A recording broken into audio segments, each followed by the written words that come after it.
Баршаңызға сәлем. Арнаға қош келдіңіздер. Видеоны көрмей тұрып лайк басып, тіркелу батырмасын баса кетіңіз. Өсек пен төсекке қызықпайық.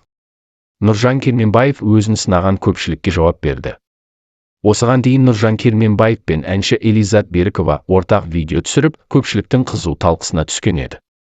Кейінірек өнер иелері бірге орындаған әнді жарыққа шығарды.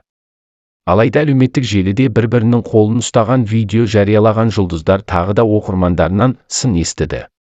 Осыдан соң Нұржан Керменбаев көпшілікке арнайы жазба жариялады. Тыңдармандарымыз жеке өмірде емес, дәл осылай шығармашылығымызды зерттесе ғой. Жазған әндерімізге мән беріп, сөзін түсініп тыңдаса ғой. Ол жақта да пікір жазуға болатын көп ой жатыр. Өсек пен төсекке қызықпай, шығармашылыққа және одан да артық дүниеге мән берейік, достар.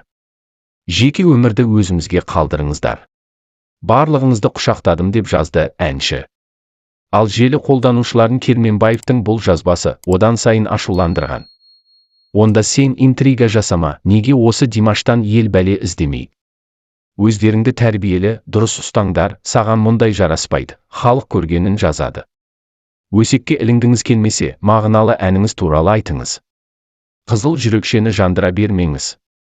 Қанша жерден әнші болсаң да, сен аяулы жар, ардақты әке, бір әулеттің күйеу баласы, бір әулеттің бетке ұстар ер азаматсың. Бір отбасы бұзылмаса екен деп уайымдаймыз, әнді өзіңде керемет айтасың.